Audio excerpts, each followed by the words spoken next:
hago referencia pues a Venezuela, nuestra querida Venezuela. El pasado 28 de julio se celebraban unos comicios que arrojaron unos resultados tanto para la oposición como para el partido que se perpetúa en el gobierno, y un mes y pico después seguimos sin ver actas que declaren o pongan negro sobre el blanco ese autoproclamado gobierno que sigue ahí aferrado al poder de Nicolás Maduro. Para saber cómo va toda esta situación, saludamos ya a nuestro invitado. Fue alcalde de Caracas, es un político en activo, activista por los derechos democráticos de Venezuela. Antonio Ledesma, muy buenos días. Muy buenos días, un placer saludarte a ti, por supuesto a toda tu audiencia, y bueno, siempre renovando el afecto por toda la comunidad canaria. Así es, de buena tinta que lo sabemos. Señor Ledesma, ¿cómo está la situación ahora mismo en Venezuela? Bueno, está en marcha una cacería humana. Yo diría que lo que están soportando los venezolanos dentro del territorio nacional es una brutal represión, es una verdadera carnicería de un dictador enloquecido que es capaz de hacer cualquier proyecto cruel o medida cruel, como la llamada furia bolivariana, con tal de mantenerse en el poder. No tiene respaldo popular, así ha quedado demostrado. Maduro está huérfano de apoyo incluso de sus propios militantes, porque si alguna base dirigencial está desmoralizada, precisamente la que forma parte de las estructuras del Partido Socialista Unido de Venezuela, que constataron como parte del resultado electoral del pasado 28 de julio, esos activistas estaban allí representando la candidatura de Maduro en las 90.000 máquinas de votación y vivieron de manera personal el proceso de votación y sobre todo el proceso de escrutinio. No tiene respaldo de la Fuerza Armada Nacional, sino de la élite, esa élite corrompida, y esto lo digo porque la mayoría de los presos políticos son de naturaleza militar, pero además en todos los centros de votación donde sufragaron los militares ganó también Edmundo González. Entonces, ¿qué le queda a Maduro? Le queda un bastión de policías, de mercenarios como los que ha enviado el dictador Ortega de Nicaragua, los que envían desde La Habana para perseguir a los venezolanos. Y sobre todo queremos denunciar a través de esta conversación con la comunidad canaria la embestida de Maduro contra los niños, contra menores de edad en Venezuela, que está sometiendo a cárceles y a todo tipo de vejámenes. Así es, en el día de ayer o antes de ayer, sé que se habían puesto en libertad 40 adolescentes que habían estado en prisión pues desde el 29 de julio, digamos, el día siguiente, pero quedan muchísimos más que han sido apresados por las fuerzas de Maduro. Sí, quedan muchos detenidos.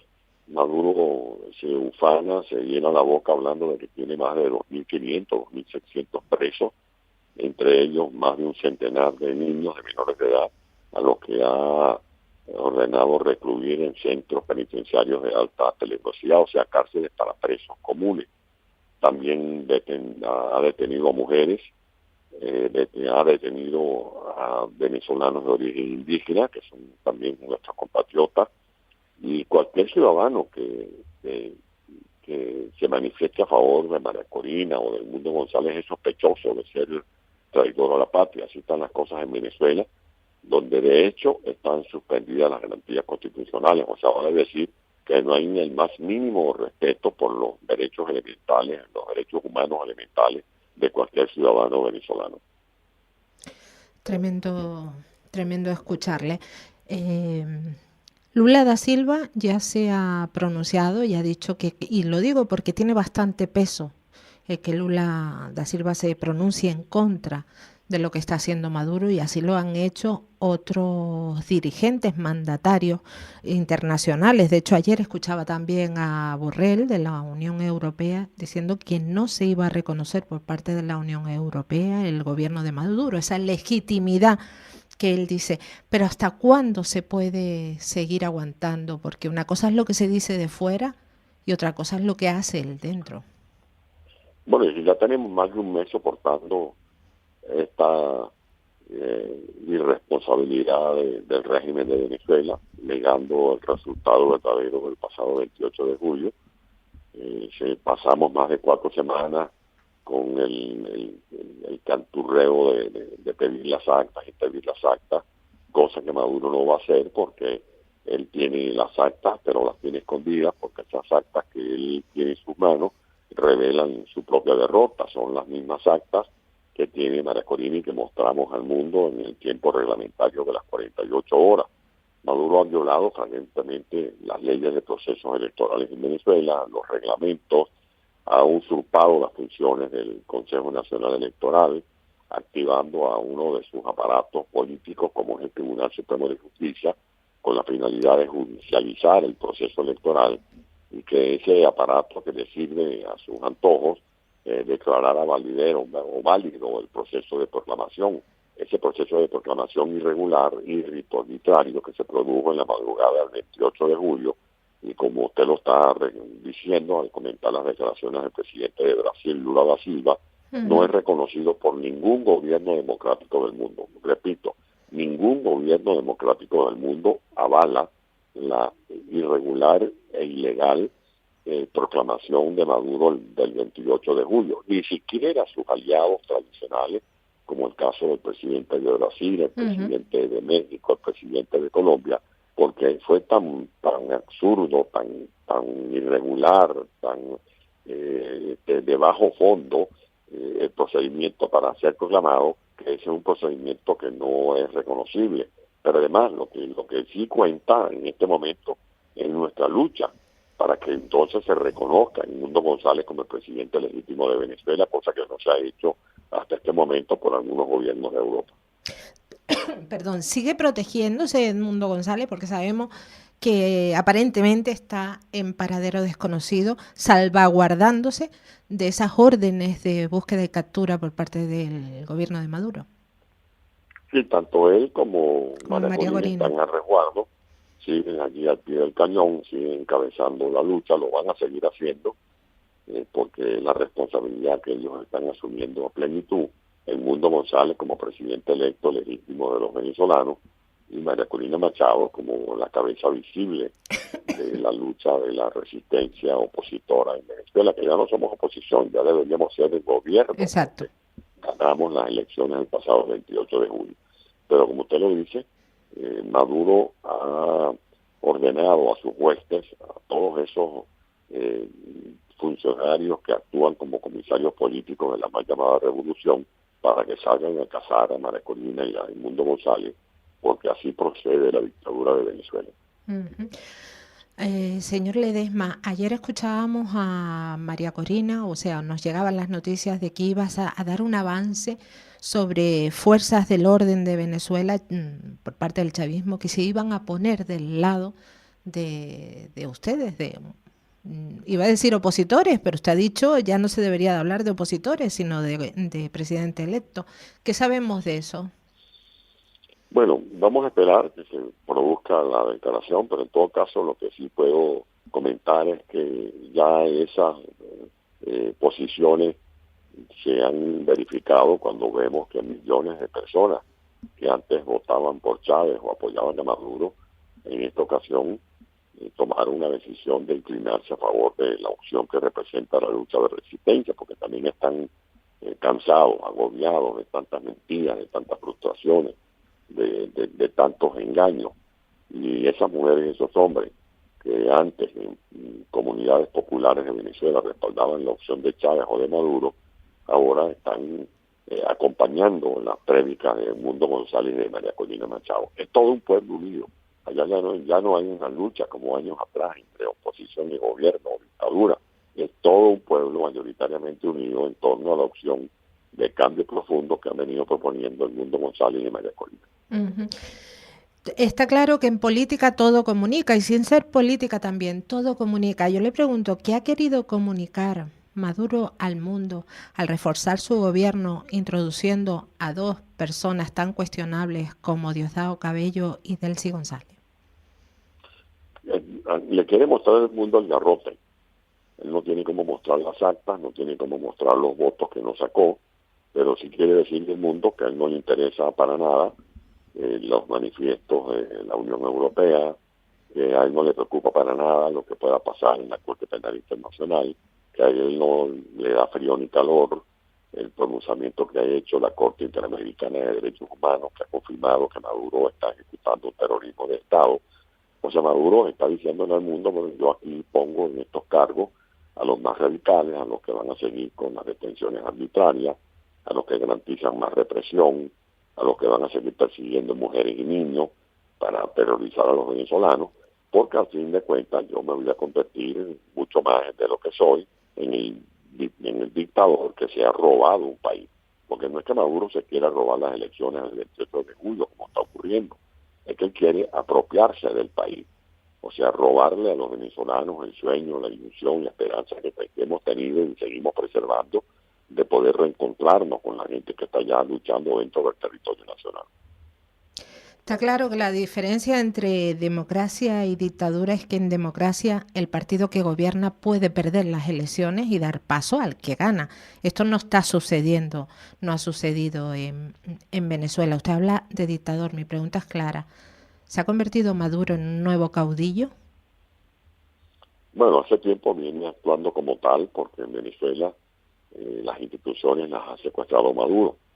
Nosotros fuimos un proceso electoral muy peculiar, muy característico, porque como lo han descrito los expertos del Centro Carter, que estuvieron observando el proceso electoral y de escrutinio en Venezuela, y también por otra parte la experticia que llevó adelante el panel de expertos de la Organización de Naciones Unidas, en Venezuela se han venido acumulando un sinnúmero de arbitrariedades, o sea que nosotros fuimos a esas elecciones en medio de gran desventajismo por parte de Maduro y sin embargo le ganamos. Eso es lo que le da relevancia a la heroicidad de los venezolanos. Haberle ganado Maduro a pesar de todas las ventajas que puso a su servicio Nicolás Maduro. Exacto, la no competencia. Sí, modificó el registro electoral permanente. Miles de venezolanos que están en Canarias, por ejemplo, no pudieron ejercer su derecho a votar, sino un poquitico. Fue la representación muy simbólica, cómo no le permitía a María Corina usar los medios de comunicación, cómo estaban deteniendo a los dirigentes políticos, cómo estaban quitándole los símbolos a los partidos políticos, o sea, todo un conjunto de arbitrariedades, y con todo y eso le ganamos las elecciones. De ahí que en Venezuela la conclusión es que Maduro no permite que el país comience a transitar una fase, una era de libertad, de progreso. No va a ser posible sacar a Venezuela de este abismo, de la crisis económica. Vamos a seguir teniendo una tragedia económica, la amenaza de más inflación, la amenaza de más devaluación, la amenaza de más deterioro del signo monetario venezolano, salarios literalmente de hambre como los que están recibiendo los venezolanos, problemas en el suministro de agua potable, porque los acueductos que tenemos, en Venezuela hay más de 25 sistemas de acueductos, pero no tienen mantenimiento. En Venezuela tenemos más de 20 plantas de tratamiento para convertir el agua cruda en agua potable, pero no tienen mantenimiento. En Venezuela tenemos una capacidad instalada híbrida de termoeléctrica y de energía hidroeléctrica de 35.000 megavatios, y lo que tenemos es constantemente apagones, porque no le hacen servicio ni siquiera a las subestaciones, a las líneas de transmisión. Es un régimen irresponsable que ha colapsado la industria petrolera, las industrias del hierro, de la interalúmina, de la ciudad de Guayana en Venezuela. Todo eso va a seguir allí acorralado en la ineficiencia, mientras Maduro insista en robarse el destino de Venezuela y en apropiarse del presente de Venezuela. En el año 2017 pasamos por un proceso, 2017-2018, ahora mismo no lo tengo, dudo en la fecha, un proceso parecido en el que se le dio apoyo a Juan Guaidó desde fuera, desde todos los estamentos exteriores a Venezuela. Hay mucha gente que recurre a eso y baja los brazos ahora. Hay que decirles que no es lo mismo, que no estamos ante el mismo proceso. Son procesos absolutamente distintos. En el año 2018, específicamente el 18 de mayo del 2018, se produjeron unas elecciones que la resistencia de lucha opositora en Venezuela declaró como irregulares, dijimos que no íbamos a participar, como en efecto no lo hicimos, y esa fue una abstención útil que desenmascaró el fraude del régimen. Por lo tanto, se produjo un vacío de poder, porque Maduro fue a esa elección y mediante un fraude pretendió legitimarse como presidente constitucional de Venezuela. Y la verdad verdadera es que no tenía legitimidad de origen. Y al no tener legitimidad de origen, se produjo un vacío de poder. Y al haber un vacío de poder se activó el dispositivo constitucional 233, que está previsto en nuestra Carta Magna, conforme al cual el presidente de la Asamblea Nacional, que para ese momento para el 2019 era Juan Guaidó, debía entonces llenar ese vacío de poder. Eso fue lo que hizo Juan Guaidó. Juan Guaidó cumplió rigurosamente lo que está pautado en el artículo 233 de nuestra Carta Magna, y por lo tanto fue ungido como presidente interino por la Asamblea Nacional, por los diputados de la Asamblea Nacional. En esta circunstancia, la situación que está protagonizando el Mundo González es totalmente diferente. El Mundo González sí tiene la legitimidad de origen. Fue designado por más de 8 millones de venezolanos, no por 120, 140 diputados, sino por más de 8 millones de venezolanos. Por lo tanto, no hay vacío de poder de cara a la sustitución del dictador Maduro. De allí que esa es la lucha que estamos dando, y esa es la diferencia que tienen que muy bien captar los ciudadanos que me están escuchando en este momento en las Islas Canarias. Perfectamente. Y ya para finalizar, señor Ledesma, ¿hasta dónde más van a llegar hasta lograr que la presidencia de Venezuela la ocupe el legítimo ganador de las elecciones? Hasta donde sea necesario. Esta es una lucha en la que nosotros estamos fortaleciendo nuestro espíritu, nuestra alma, con la esperanza, porque la esperanza es parte de la vida y es la vida misma, porque esta es una coyuntura en la que tenemos que reflexionar y pensar en altavoz con las experiencias gandhianas, cuando Gandhi decía que mientras otros se detengan, él seguirá avanzando, que mientras otros callen, él seguirá gritando libertad y libertad, que mientras otros pisoteen la cosecha, él va a seguir sembrando esperanza, que mientras otros bajan los brazos, nosotros vamos a seguir izando las banderas para convocar a los venezolanos a que no abandonemos esta ruta, porque ya hemos resistido más de 25 años. Pues bien, hemos obtenido un gran laurel y hay que defender ese gallardete con sangre, sudor y lágrimas para que Venezuela definitivamente deje atrás este oscurantismo y podamos inaugurar un ciclo en el que brille la luz de la libertad para todos los venezolanos. Uh-huh. ¿Y qué le dice a los canarios venezolanos y a los venezolanos canarios que se encuentran en las islas escuchándole? Bueno, los canarios son como los hijos infinitos de los venezolanos.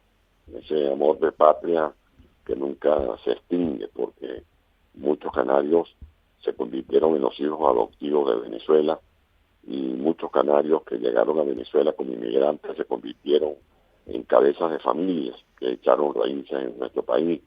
De allí que con los canarios tenemos una relación sentimental que se va renovando año tras año, y lo que le digo a los canarios es que sigan apoyándonos, síganos dando afecto y cariño y fuerza espiritual para seguir adelante. Antonio Ledesma es alcalde de Caracas y hay quienes le llaman alcalde de los venezolanos en el exterior. Muchísimas gracias por estar con nosotros y compartir este tiempo de radio. Muchas gracias, un gran abrazo a toda la audiencia y gracias a ti y a todo el equipo de la estación por esta entrevista. Gracias, Antonio. La mañana de la 10 con Tere Coello. Capital Radio.